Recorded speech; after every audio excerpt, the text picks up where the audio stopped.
Hi guys! Welcome back to our channel. For today's video ay kasama po natin ang pinakamaganda at pinaka-idol ko, Miss Marian Rivera. Hello! Hi! Thank you so much! Oh my gosh, dream come true.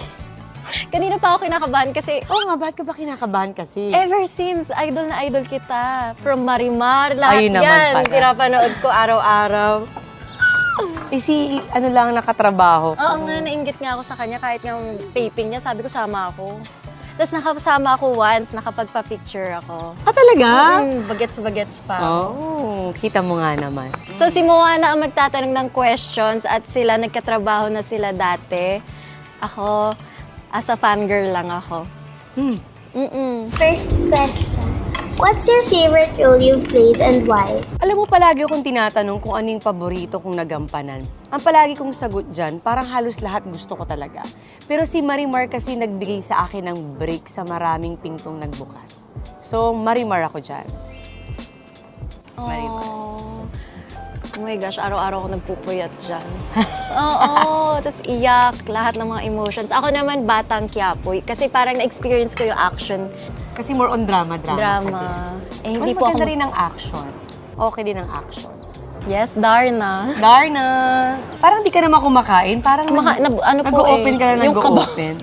Yung kabaho kasi. Parang dapat kumain ka. When and where did you first meet? Kaming dalawa? Ayun nga, sa GMA.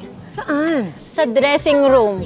Hallway. Sabi ko talaga kay Mona, sige na girl, papicture mo ako Pero dyan. parang may nakita ako na sabi mo, sinupladahan ka. Sino yun? Bulong mo nga sa akin kung sino siya.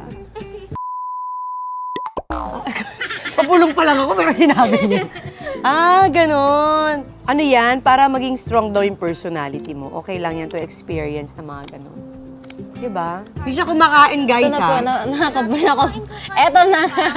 Hindi siya kumakain. What are some of the hardest struggles you faced and how did you overcome it? Siguro, bilang artista kasi napaka-transparent ng buhay natin. Alam niyo yan. So, may mga bagay na mga binabato sa'yo minsan na hindi mo alam how to handle. Papatol ka ba? Hindi ka ba papatol? I-explain mo ba yung sarili mo o wag na?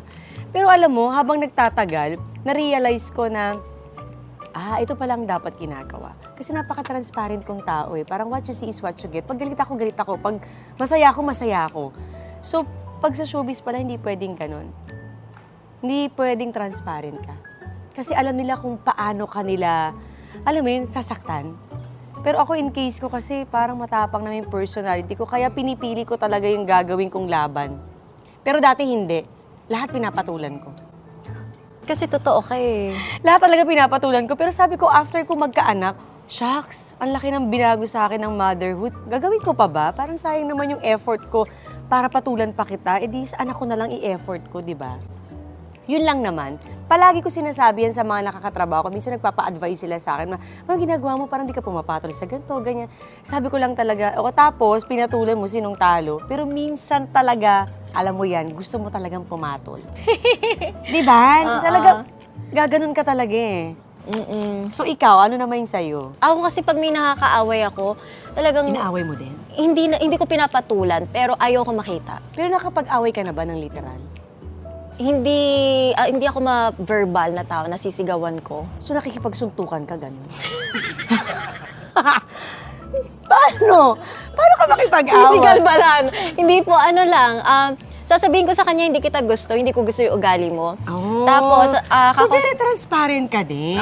di ba Kuya Pao, sa mga tapings, hindi ko kaya mag-plastic. So ganun ka? Ganon, oo. So ano yung pinaka-biggest struggle mo na? Biggest struggle, siguro sa family na, ewan ko, siguro, ano pa yung struggle ko? Shit, nabablanko ako. Uy!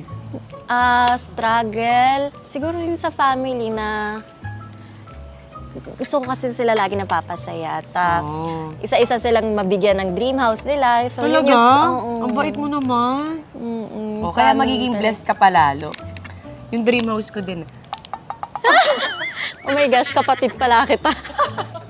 Alam mo ba, pihikan ako. Bihirang-bihira lang ako tumatanggap ng nag-i-interview sa akin na ginagawa dito sa bahay. Isa ka doon sa nag-yes ako. Thank you so diba? much.